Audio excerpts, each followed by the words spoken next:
जगदम्बा के पास गए। जगदम्बा ने विष्णु भगवान को यह कार्य सौंप दिया, तुम जाओ और मेरे गर्भ से ही जन्म होगा।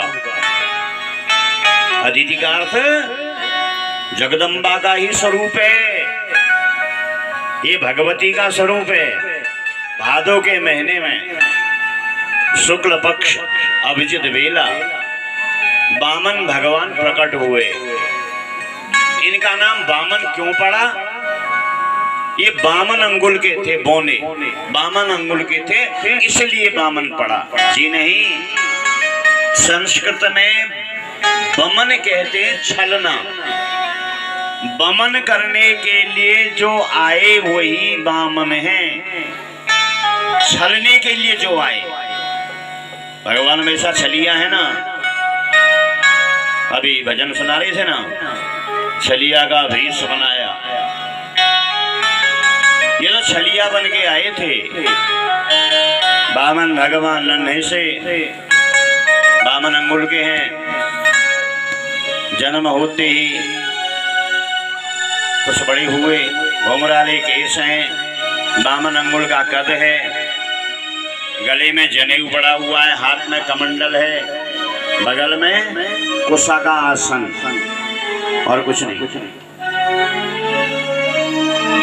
33 करोड़ देवता, 33 कोटि देवता, 33 प्रकार के। उन्होंने भिक्षा दी, किसी ने कमंडल दिया, किसी ने यज्ञोपवीत किया, अलग अलग इनको सब कुछ दे दिया। लकड़ी के खड़ाऊ पहन रखे हैं। ठीक है, अभी इन्होंने गांव में भिक्षा मांगने लगे, घर घर में गए भिक्षा मांगने के लिए, कमंडल लेके भिक्षाम दे, मुझे भिक्षा दो। पूरे गांव में से भिक्षा लेके आए, बोले महाराज मेरा कमंडल तो भरा ही नहीं। अब तुम ऐसा करो, नर्मदा नदी के किनारे राजा बलि का यज्ञ हो रहा है, उस यज्ञ में राजा बलि का एक संकल्प है, कोई भी ब्राह्मण साधु संत मुनि कोई भी मेरे द्वार से अतिथि खाली हाथ नहीं जाएगा। जो कुछ मांगेगा उसे मैं वही दूंगा। कुछ अहम आ गया ना, जो मांगेगा वही दूंगा। वामन भगवान चल दिए नर्मदा के किनारे, एक केवट के द्वारा पार पहुंचे, कंधे में इन्होंने पार पहुंचाया।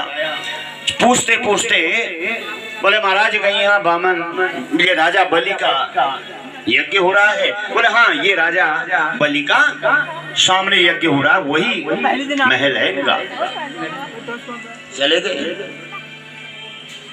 मंत्री बैठे हुए थे, कहा ये राजा बलि का यज्ञ यही है क्या? बोले हाँ, यही राजा बलि का यज्ञ यही हो रहा। बोलो क्या आपको भिक्षा में दक्षिणा में क्या दे दें? बोले नहीं, आप कौन हो?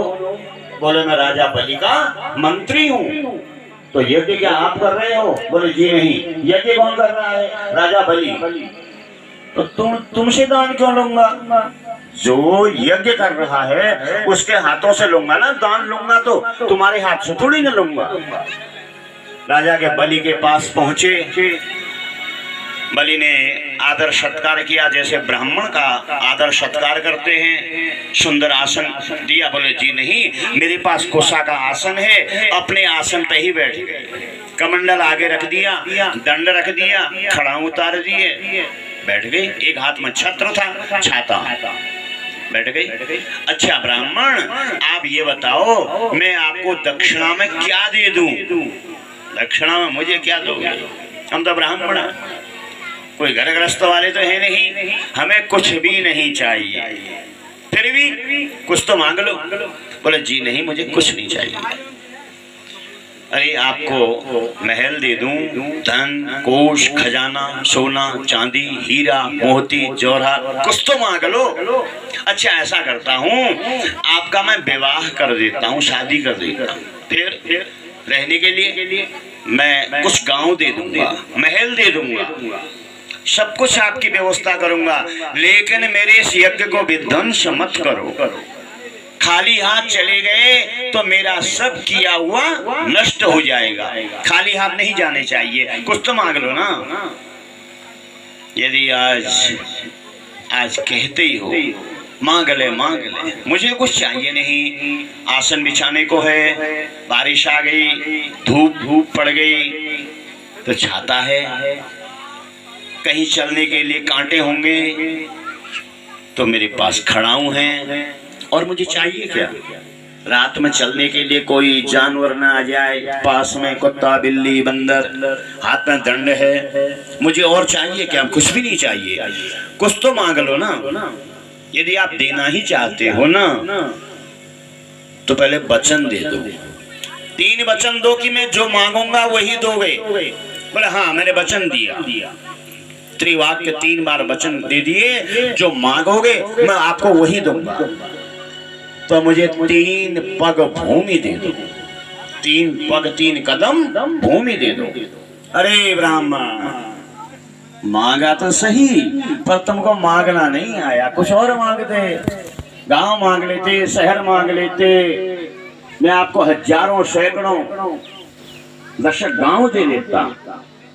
ये आपने क्या 3 डग भूमि, 3 पैर भूमि में मेरा आसन बिछ जाएगा, मेरा कमंडल रख जाएगा, इतना ही मेरा कद है, उतना ही मुझे आवश्यकता है। तो ऐसा करो, मेरे यहाँ बड़े बड़े दैत्य हैं, राक्षस, बड़े मोटे तगड़े लंबे ऊंचे, उनके द्वारा नपवा दूं मैं 3 डग। बोले मुझे विश्वास नहीं है, कहीं कमती बढ़ती मांग लिया तो मैं अपने पैरों से ही नापूंगा, नाप लो, ऐसे लूंगा नहीं। अरे कैसा ब्राह्मण है ये, मांगता है ऐसे नहीं लूंगा, इतना लूंगा। तो कैसे लोगे? अपने गुरु को बुला लो पहले, उनके द्वारा संकल्प कराओ, बिना संकल्प के नहीं लूंगा। ठीक है, संकल्प करवाया, गुरु जी के पास गए, शुक्राचार्य इनके गुरु थे।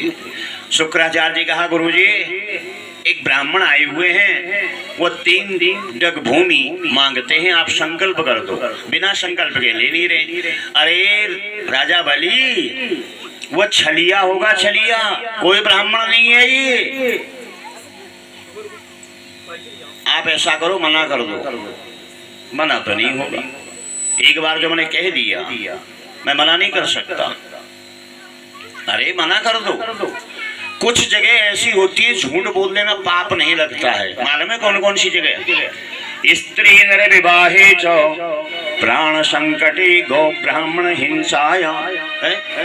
स्त्री नर विवाहे, ध्यान से सुनना, कौन कौन सी जगह झूठ बोलने की। आप भी झूठ बोल लेना, पाप नहीं लगेगा, पर कब, कितनी बार? एक बार जीवन में, एक बार झूठ बोल लेना, वहां पाप नहीं है। स्त्री अपनी पत्नी को मनाने में, नर विवाहे किसी पुरुष के विवाह में, शादी में एक बार झूठ बोलना पड़ जाए, प्राण संकट में हो,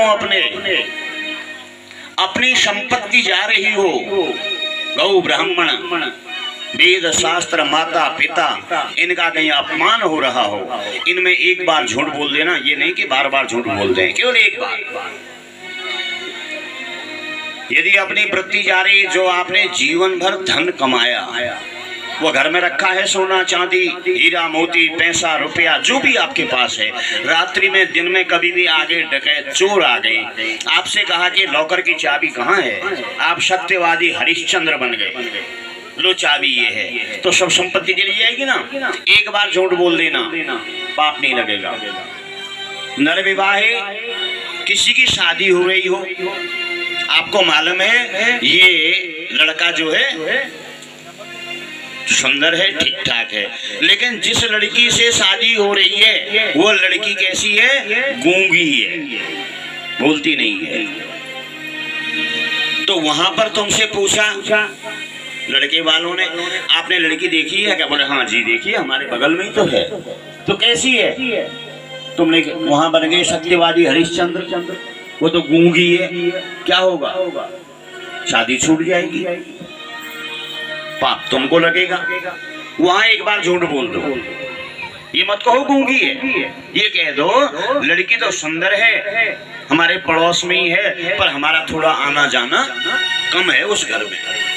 झूठ बोल अपनी पत्नी को मनाने में,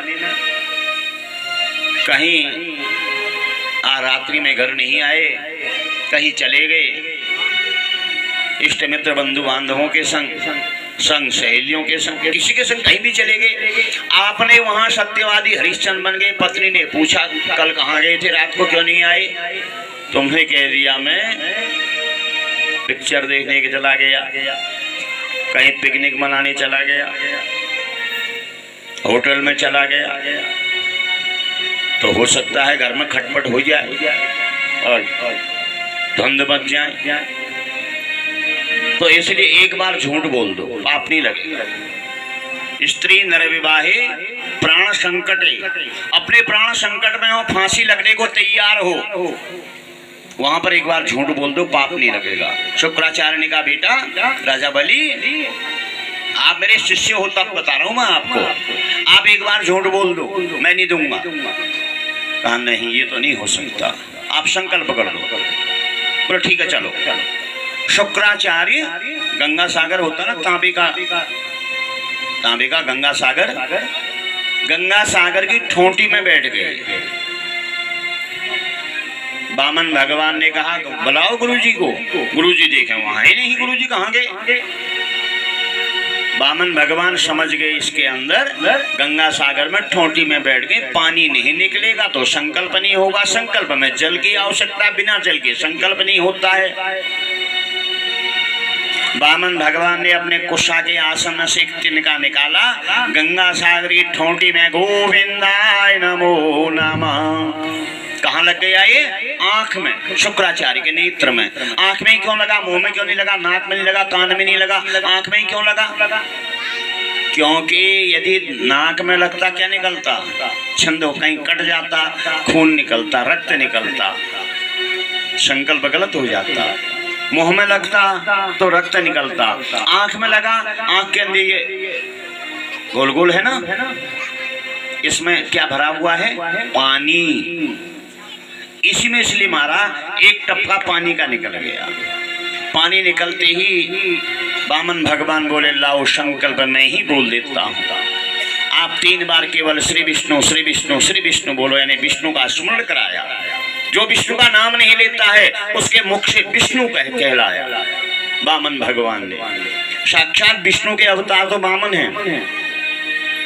ओम श्री विष्णु श्री विष्णु श्री विष्णु श्रीमद्भागवतो महापुरुषस्य विष्णुराज्याद्य ब्राह्मण द्वितीय प्रार्धे श्री श्वेतवाराह कल्पे वैवस्मन मंत्रे अष्टातिनगे कलियुगे कलिप्रथम चरणे जम्बूद्वीपे भरतखंडे भारतवर्षे आर्यावर्तां देशांतर्गत देशे भारत देशे अमुक क्षेत्रे अमुक ग्रामे अमुक नामरोहम अहम त्वम त्रिडग भूमि संप्रददे। 3 दिन अब आप नाप लो। इतने में बामन भगवान ने अपना विकराल रूप धारण किया। एक चरण एक डग में ऊपर के लोग भूल लोग, भूल लोग, महल लोग, जन लोग, तप लोग, सत्य लोग तक नाप लिया। दूसरे में अतल बेतल तलातल रसातल महातल पाताल तक नाप लिया। तीसरा चरण कहाँ रखूं? दान बड़ा के दानी। दान का क्या बड़ा? दानी सबसे बड़ा है। दानी नहीं होगा दान कौन देगा? तो मेरे सिर पर रख लो, मुझको नाप लो। अब सिर में चरण रखा, सुतल के लोक में भेज दिया। अरे तू छलिया है, विष्णु है, सब कुछ मेरा सर्वस्व ले लिया। विष्णु भगवान यानी बामन भगवान ने कहा तुम मांग लो, क्या मांगना चाहते हो? अब मुझसे मांग लो, तुम्हारा सब कुछ चला गया। तू क्या देगा? तेरा थोड़ी न है, ये तो मेरा सब दिया हुआ है। फिर मैं अभी नहीं गई है, मैं घमंड अहम ये नहीं गया, ये तो मेरा है सब कुछ। तू मेरा नहीं है, तू मेरे द्वार पर खड़ा हो जा। द्वारपाल बन गए। एक एकादशी आती है ना आषाढ़ के महीने में,